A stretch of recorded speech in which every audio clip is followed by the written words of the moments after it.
The summer of 2023 seemed poised to be idyllic, the kind of season filled with warmth and simplicity. Our small family had carved out a little slice of tradition over the years, summers spent at my mom's dacha, a charming countryside retreat just an hour's drive from the city. The kids, Emily and Ethan, loved it there. For Emily, at 8, it was the freedom to roam barefoot through the flower-filled gardens. For Ethan, at 3, it was the delight of discovering bugs and puddles in the nearby woods. For me, it was a chance to breathe, to step away from the endless hum of city life and my job as a kindergarten nanny. Alex, my husband of 15 years, wasn't as enamored with the dacha. He always found excuses to avoid the trips. Work, he claimed, was relentless, and as a logistics manager, his phone seemed glued to his ear. But that summer, he encouraged me to go ahead with the kids. "You deserve a break," he said, with an uncharacteristic gentleness in his tone. "Spend some time with your mom. I'll join you when I can." I didn't question it. His job had been particularly stressful lately, or so he'd said. "Are you sure?" I'd asked, guilt nibbling at the edges of my heart. "It'll be nice to have you with us." He gave a faint smile. "I'll come out for the weekends. Promise." And so, one bright Friday morning in July, I loaded the car with children, suitcases, and their favorite snacks. I kissed Alex goodbye in the doorway. He lingered longer than usual in the hug, which I took as a sign that he'd miss us. It wasn't until later I realized it wasn't affection keeping him close but guilt. Life at the dacha was everything I'd hoped it would be. My mom, spry as ever at 65, filled the days with hearty meals, garden walks, and whispered family stories under the shade of the walnut tree. The kids thrived, their laughter ringing across the fields. For the first time in months, I felt something close to peace. Alex, as promised, called every night. But there was a subtle shift in his voice. It was lighter, almost breezy, as if he'd been unburdened. "Things are less chaotic now that it's just me at the house," he'd said during one call, half laughing. "You should have seen Ethan today," I replied, brushing aside his tone. He caught a beetle the size of his palm. Emily named it Freddie. He chuckled politely, but his laughter didn't reach his words. "Sounds like fun. I'll try to make it out there next weekend." "We'd love that," I said, letting my hope fill the spaces between us. But the weekends passed, and Alex never came. There was always an excuse. A shipment delayed, a meeting that couldn't be moved. "I'm sorry, Kate," he'd say. "I hate letting you down." I wanted to believe him. After all, 15 years of marriage builds a foundation of trust, even if cracks sometimes appear. Then came the moment that unraveled everything. One evening, after putting the kids to bed, I sat down to sort through my overflowing inbox. Among the usual bills and promotions was an email from Alex. That wasn't unusual, we often forwarded each other reminders or grocery lists. But this email was sent to him, not from him, and he'd accidentally CC'd me on his response. The subject line read, "Weekend Getaway Confirmation." Curiosity piqued, I opened it. The contents left me cold. The email was short, but every word hit me like a blow. It confirmed a weekend reservation for 2 at a boutique hotel in the city. The dates overlapped perfectly with the weekend Alex had promised he'd visit us at the dacha. Worse, there was a note in the reservation details, "Special request, champagne and strawberries waiting in the room upon arrival." I stared at the screen, disbelief turning into a gnawing dread. My first instinct was denial. Maybe there was a mistake. Maybe he'd booked it for a work event. But deep down, I knew. Heart pounding, I scrolled down to see the confirmation email he'd forwarded. It was addressed to someone named Samantha, a name I didn't recognize. The accompanying message was sickeningly familiar in its warmth. "Can't wait to see you." Counting down the days, he'd written. I closed my laptop, my hands trembling. This couldn't be real. This wasn't Alex, the man I'd built a life with. The father of my children. But the evidence was there, undeniable. The next morning, I left the dacha early, telling my mom I needed to run errands in town. Instead, I drove back to the city. The 2-hour journey felt endless as my thoughts spiraled into every dark corner of suspicion. By the time I arrived at our house, I was shaking with nerves. The house was eerily quiet. Alex was supposed to be at work, but I wasn't taking chances. I moved methodically, checking drawers, closets, and his office. Nothing seemed amiss until I opened the drawer of his bedside table. There, tucked beneath a stack of receipts and loose change, was a keycard for the boutique hotel. I sank onto the bed, clutching the card in my hand. Any lingering hope that this was a misunderstanding dissolved. My husband was having an affair. For hours, I sat in that quiet house, the weight of the discovery pressing down on me like a storm cloud. Memories flickered in my mind, our wedding day, the birth of our children, the late-night talks about our dreams. All of it felt tainted now, like a beautiful painting smeared with black ink. By the time Alex came home, the sun was beginning to set. I was waiting in the kitchen, the keycard resting on the table in front of me like a loaded gun. He walked in, his tie loosened and his sleeves rolled up, looking every bit the image of the hard-working husband he'd always claimed to be. For a fleeting moment, I wondered if I could keep pretending. But the thought passed as quickly as it came. I couldn't unsee the email. I couldn't unknow the truth. "Kate," he said, startled to find me there. "I thought you were at your mom's."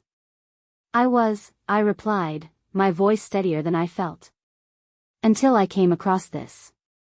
I slid the keycard across the table toward him. Alex froze, his expression shifting rapidly from confusion to realization and then to something I could only describe as fear. "Where did you find that?" he asked, his voice barely above a whisper. "It doesn't matter where I found it, Alex. What matters is what it means." I stood, unable to stay seated any longer. "So, who is she?" He opened his mouth, then closed it, like a fish gasping for air. For a moment, I thought he might deny it, spin some story to wriggle out of the noose tightening around him. But then he sighed, dropping his gaze to the floor. "Her name is Samantha," he admitted, his voice barely audible. "She's someone I met at work." The words hung in the air, sharp and cutting. I felt my stomach twist. I wanted to scream, to cry, to demand answers, but I forced myself to stay calm. "How long has this been going on?" I asked, my voice trembling despite my resolve. "A few months," he admitted, avoiding my eyes. "It wasn't supposed to be serious." I let out a bitter laugh. "Not serious? You booked a romantic weekend getaway and ordered champagne and strawberries. What part of that isn't serious?" Alex winced, and for a fleeting second, I thought I saw guilt flicker across his face. "I never meant to hurt you, Kate," he said, his voice heavy with regret. "I don't even know how it got this far." "That's what they all say, isn't it?" I shot back, my voice rising now. "You didn't mean to hurt me? You didn't mean for it to get this far? So what exactly did you mean, Alex? Did you mean to destroy our family? Did you mean to throw away 15 years of marriage?" He looked at me then, his eyes pleading. "Kate, I'm sorry. I know I've made a mess of things, but I love you. I love our family." I shook my head, tears spilling down my cheeks despite my best efforts to hold them back. "If you loved us, you wouldn't have done this. Love doesn't lie. It doesn't betray." For a long moment, neither of us spoke. The room felt impossibly small, the silence suffocating. Finally, I broke it. "I want you to leave," I said, my voice firm despite the tears. "Take whatever you need, but I don't want you in this house tonight." "Kate, please," he began, but I cut him off. "No, Alex. You made your choice when you decided to bring her into our lives. Now I'm making mine." That night, after Alex left, I tucked Emily and Ethan into bed, brushing off their questions about why Daddy wasn't there. Once they were asleep, I sat alone in the living room, staring at the photo of our family on the mantel. It felt like someone else's life, someone else's happiness frozen in time. As the hours crept by, I realized two things. First, the life I thought I knew was gone, and there was no going back. And second, I wasn't going to let this break me. For my kids, and for myself, I had to find a way forward. The days following Alex's departure passed in a blur. I spent most of my time at the dacha with the kids, wrapping myself in the simple routines of rural life. My mom's quiet strength was a lifeline. She didn't ask questions, but her presence spoke volumes. She knew something was wrong, but I wasn't ready to unravel the story just yet. Alex's absence at the dacha didn't seem to register much with Emily and Ethan at first. For them, it was just another summer week of chasing fireflies and devouring watermelon slices on the porch. But as the weekend approached and Alex's promised visit failed to materialize again, Emily began asking questions. "Mommy, why isn't Daddy coming this weekend?" she asked one night, her big brown eyes full of innocence. I forced a smile, crouching down to her level. "Daddy's busy with work, sweetheart. He wants to be here, but he can't right now." She nodded, her disappointment evident. "Okay," she said quietly. "But maybe he'll come next time." I hugged her tightly, my heart aching for the way her hope mirrored my own from weeks ago. Back in the city, I had to face the practical fallout of Alex's betrayal. Bills still needed to be paid, and the kids would soon return to school. I had no intention of letting the cracks in my marriage bleed into their lives more than they already had. My focus had to remain on them, even if the foundation of our family felt like it was crumbling beneath my feet. Alex reached out sparingly, his messages curt and businesslike. He asked about the kids, inquired if they needed anything, but avoided any mention of us or what had happened. It was as if he were trying to erase the confrontation entirely, hoping we could carry on with a veneer of civility. I wasn't ready to confront him again, not yet. Instead, I threw myself into gathering information. I started combing through our bank statements and emails, piecing together the timeline of his affair. Each discovery was a fresh wound: dinner reservations, expensive gifts, even shared photos saved to a hidden folder in his email. The Samantha I discovered through these breadcrumbs was everything I wasn't: glamorous, carefree, and childless. She was a project manager at his company, someone he saw daily under the guise of work. The thought of them together, laughing over inside jokes or planning their stolen weekends, churned my stomach. But I didn't just find evidence of their affair. I uncovered something far worse. Alex had been siphoning money from our joint savings to fund his escapades. The same account we'd earmarked for family vacations and the kids' college funds was now supporting hotel stays and extravagant gifts for another woman. One evening, as I stared at the balance of our depleted savings account, my phone buzzed with a message from Alex. "Can we talk?" I stared at the screen, my thumb hovering over the keyboard. For a moment, I considered ignoring him. But then I thought of Emily's hopeful question and Ethan's gap-toothed smile. If I didn't address this now, the silence would become its own poison. "We need to talk about the kids," I replied. "Come by tomorrow evening." The next evening, Alex arrived, his face a mask of forced composure. I could see the toll this was taking on him, the dark circles under his eyes, the stiffness in his posture. But I refused to let that sway me. This wasn't about pity or forgiveness. This was about accountability. "I want to know the truth," I said as we sat across from each other in the kitchen. "Not the half-truths or the excuses. The real truth." Alex sighed, running a hand through his hair. "I've been seeing Samantha for about 6 months," he admitted, his voice heavy. "It started as, I don't know, a distraction, I guess. Things were hard between us, and I felt—" "Stop," I interrupted. "Don't you dare put this on me. Things were hard for both of us, Alex, but I didn't cheat. I didn't betray our family." He looked down at the table, shame finally breaking through his defenses. "You're right," he said quietly. "There's no excuse for what I've done." I nodded, feeling a flicker of vindication. "What about the money?" I asked, my voice sharp. Did she know you were stealing from your family to fund your little fantasy? Alex's head snapped up, his face paling. I didn't, he began, but I cut him off again. I've seen the bank statements, Alex. Don't insult me by denying it. For a moment, he looked like he might argue, but then his shoulders slumped in defeat. I'll pay it back, he said, his voice hollow. Every cent. You'd better, I said, my tone icy. Because this isn't just about money. It's about the life we built together, the trust you shattered. You don't just get to walk away from that unscathed. That night, after Alex left, I sat in the silence of the house, my resolve hardening. This wasn't just about ending a marriage, it was about rebuilding my life and protecting my children from the fallout of his choices. I didn't know what the future held, but I knew one thing: I wouldn't let his betrayal define me. The days that followed my confrontation with Alex were filled with quiet determination. If he thought his affair would leave me paralyzed, he was wrong. I refused to let his betrayal dictate my future. Instead, I began taking small, decisive steps to reclaim my life. First, I met with a lawyer. Though divorce wasn't something I'd ever envisioned, it was now a reality I had to face. The lawyer, a sharp-eyed woman named Rachel, listened attentively as I explained the situation. She asked tough questions, ones I hadn't fully processed yet. Do you want sole custody of the children? She asked, pen poised over her notepad. I hesitated, the weight of the decision pressing down on me. I want what's best for Emily and Ethan, I said finally.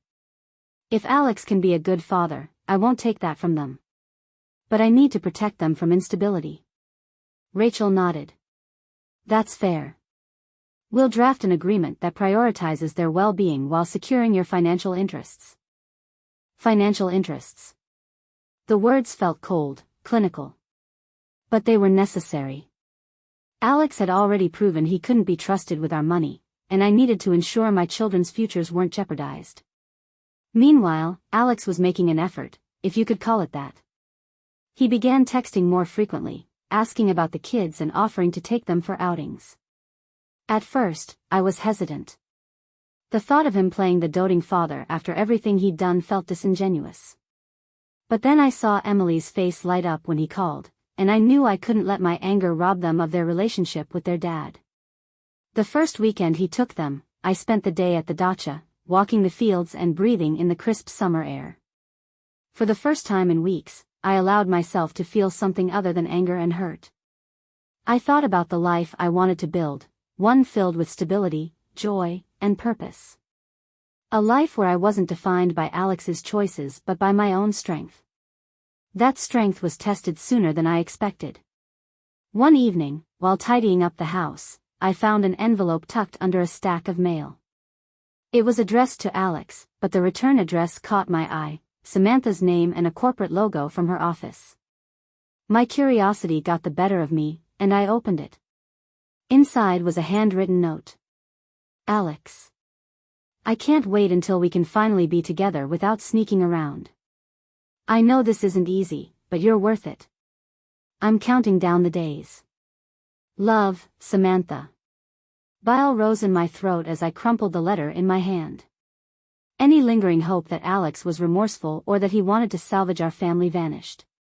He wasn't just a man who'd made a mistake, he was someone who had made a choice, again and again, to put his selfish desires above his wife and children. I called him immediately, my voice shaking with rage. I found her letter, Alex, I said, skipping the pleasantries. There was a pause on the other end. Kate. No. Don't. I don't want to hear your excuses. You don't get to keep lying to me while she writes you love notes about your future together. It's not what you think, he said weakly. It's exactly what I think. I snapped. You've made your choice, Alex. So let me be perfectly clear, you don't get to have it both ways. You don't get to pretend you care about this family while planning your new life with her. From now on, everything goes through my lawyer. Do you understand? He sighed, but he didn't argue. I understand, he said quietly. That night, I sat on the porch at the dacha, the stars above me sparkling like tiny beacons of hope. For the first time since discovering Alex's betrayal, I felt a sense of clarity. This wasn't the end of my story, just the beginning of a new chapter. I wasn't sure what the future held, but I knew one thing for certain: I wasn't just surviving. I was rebuilding. Piece by piece, I would create a life that was mine, one that couldn't be taken away by anyone else's choices. In the weeks that followed, I threw myself into creating a new normal for the kids and me. It was slow going, painstaking, really, but each small victory felt monumental. I reorganized the house, moving Alex's things into storage boxes that I stashed in the garage. The empty spaces he left behind felt strange at first, like hollow echoes of what once was, but they also held promise. These spaces would be filled again, with new memories, new joy, new hope. Emily and Ethan adjusted better than I'd expected. Kids are resilient in ways adults often aren't, and their ability to find joy in the smallest moments amazed me. Ethan spent hours chasing bubbles in the backyard, his giggles infectious, while Emily immersed herself in crafting elaborate fairy houses from twigs and flowers. Still, there were moments of heartbreak. One evening, as I tucked Emily into bed, she looked up at me with wide, searching eyes. "Mommy, why doesn't Daddy live here anymore?" The question hit me like a punch to the gut, but I forced myself to stay calm. "Daddy and I both love you and Ethan very much," I said, stroking her hair. "But sometimes, grown-ups have to live in different houses to be happy." "Will we still see him?" she asked softly. "Of course," I assured her. "He's still your daddy, and he'll always love you."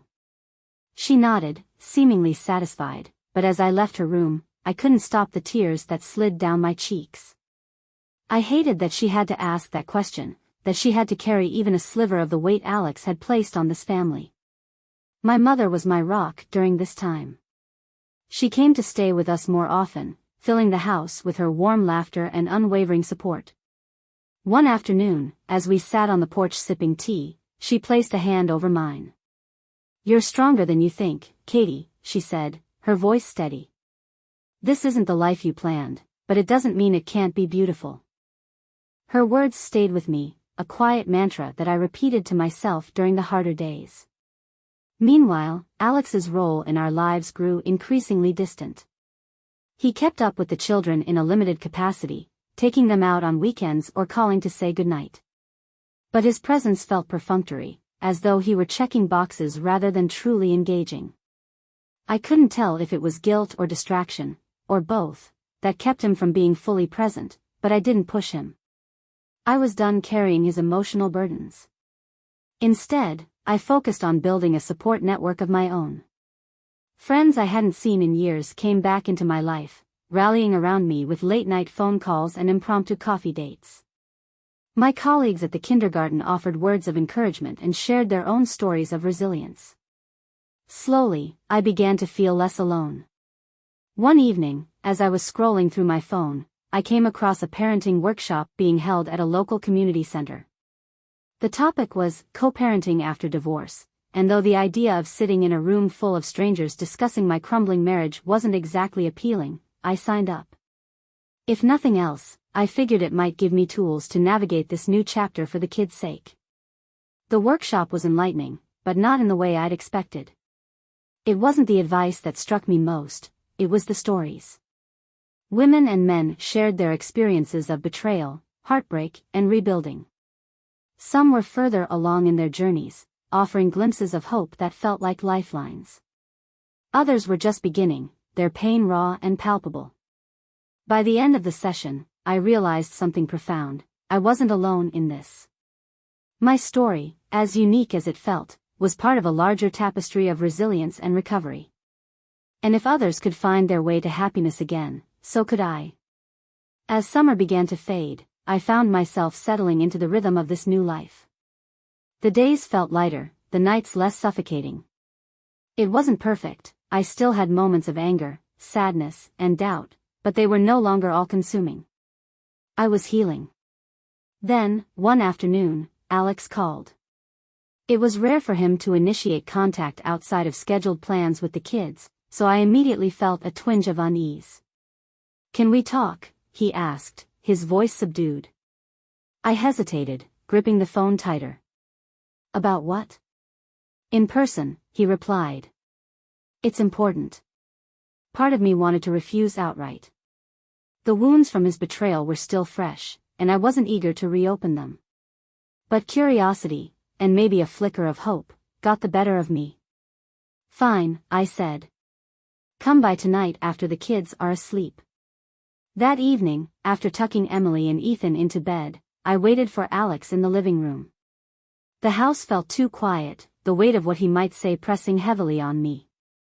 When he finally arrived, he looked different. His usual air of confidence was gone, replaced by something uncertain, almost vulnerable. "Thanks for letting me come," he began, sitting awkwardly on the edge of the couch. "Get to the point, Alex," I said, crossing my arms. "What's so important?" He exhaled, running a hand through his hair. "I've been thinking a lot about everything, what I've done, what I've lost. And I'm sorry, Kate. For everything." The apology caught me off guard. I had braced myself for excuses, for deflection, but not this. "Why now?" I asked, my voice wary. "Because I've been a coward," he admitted.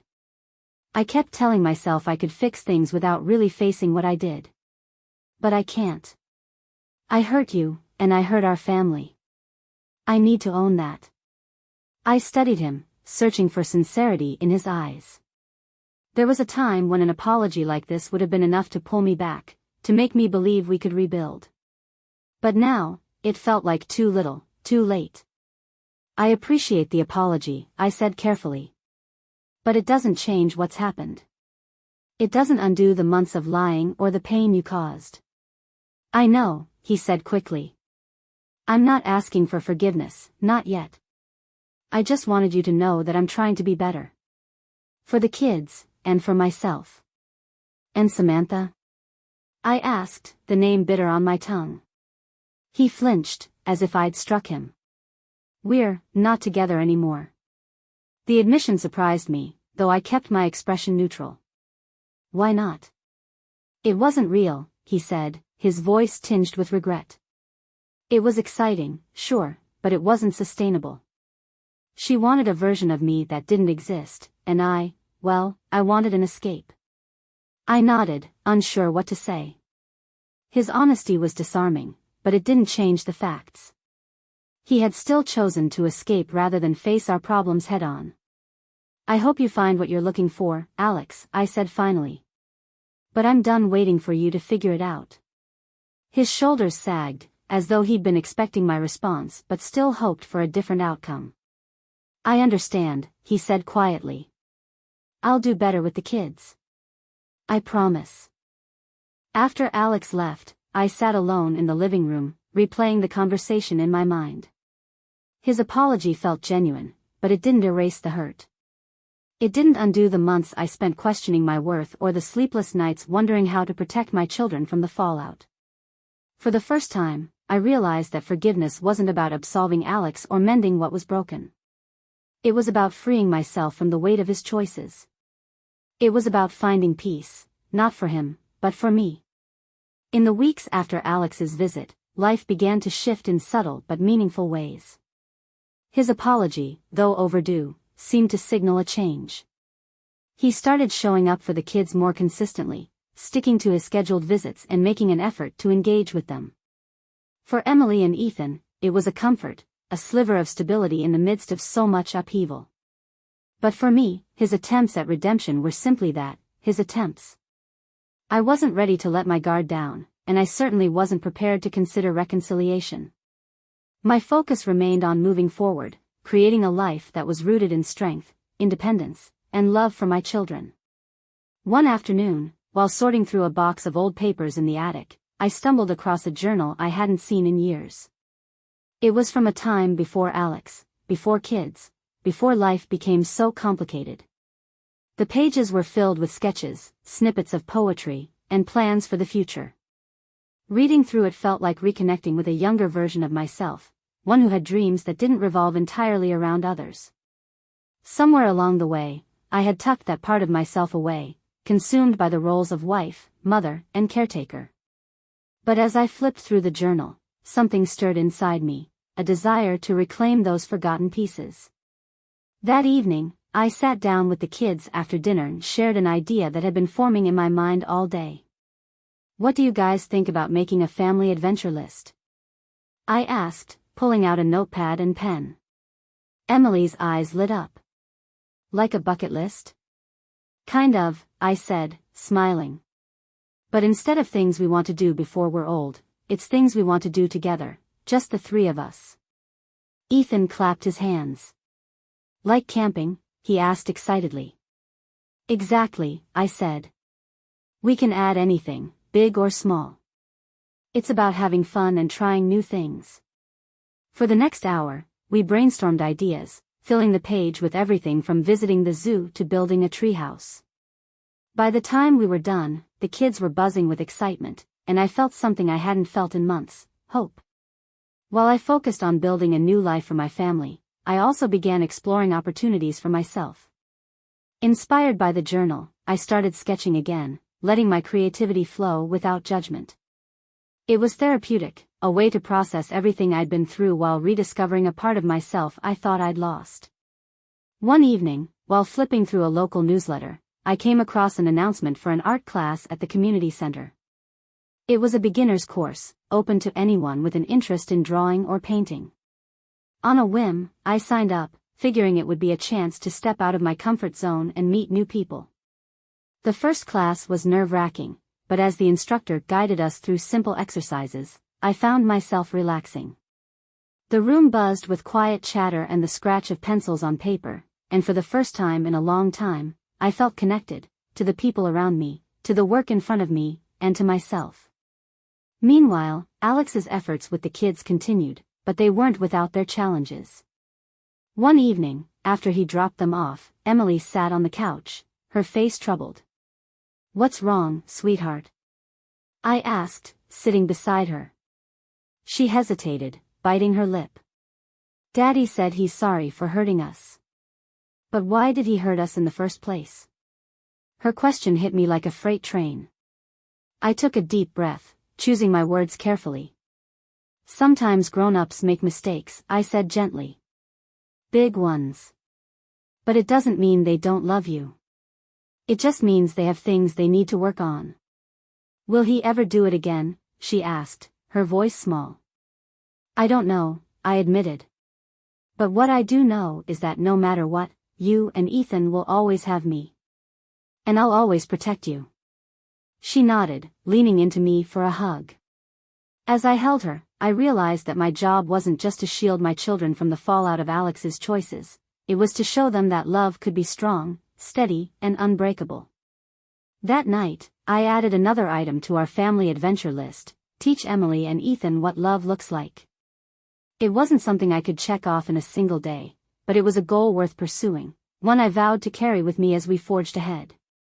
Autumn rolled in, crisp and golden, wrapping the world in shades of amber and ochre. The dacha trips had given way to the rhythms of the school year, with Emily starting 3rd grade and Ethan beginning preschool. The mornings were a flurry of packed lunches and backpacks, but the evenings were quieter now, a time to reflect and regroup. Alex had settled into a routine with the kids. He picked them up every other weekend and sometimes joined us for weekday dinners. While I remained cordial, there was a clear boundary between us. He was no longer my partner, and I made sure that line stayed firm. One Wednesday evening, Rachel, my lawyer, called with an update on the divorce proceedings. "We've reached the negotiation phase," she said. "Alex's lawyer seems cooperative, which should speed things along. Are you ready to finalize the financial agreements?" I nodded, though she couldn't see me. "Yes. I've reviewed everything you sent over." Her voice softened. "You've done well, Kate. This is never easy, but you've handled it with grace." "Thanks, Rachel," I replied, the weight of her words settling over me. "I just want this chapter to be over." Hanging up, I felt a mix of relief and trepidation. The thought of officially ending my marriage was daunting, even after everything Alex had done. But I knew it was the right step.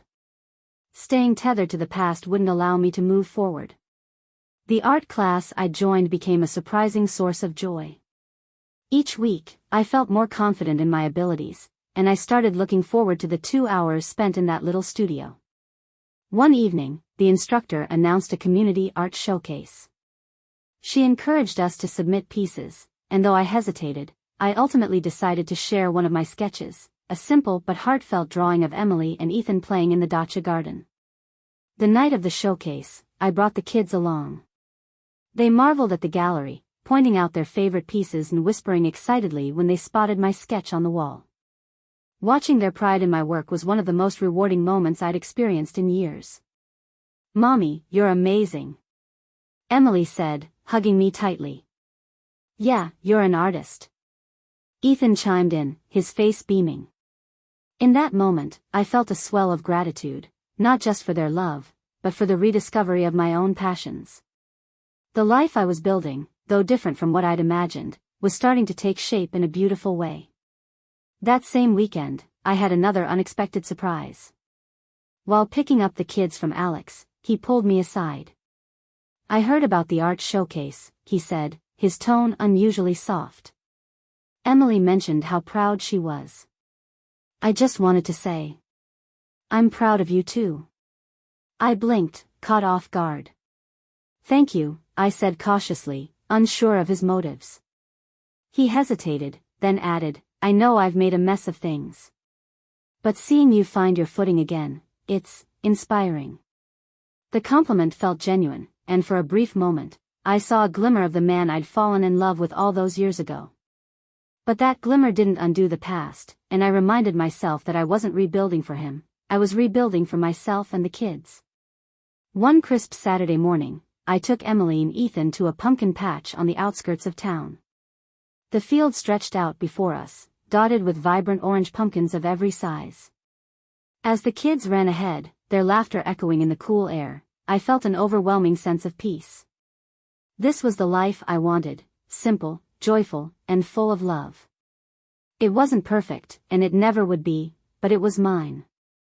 For the first time in a long time, I felt truly free. That evening, as I tucked the kids into bed, Emily hugged me tightly. "Mommy, this was the best day ever," she whispered. I kissed her forehead, my heart full. "The best is yet to come, sweetheart." And for the first time, I truly believed it. The divorce was finalized on a gray November morning. The courthouse was quiet, almost serene, as the judge read through the agreement Rachel and Alex's lawyer had carefully drafted. Sitting across from Alex at the long table, I felt a surprising calm. There were no dramatic outbursts, no tears, just a quiet acknowledgement that this was the end of one chapter and the start of another.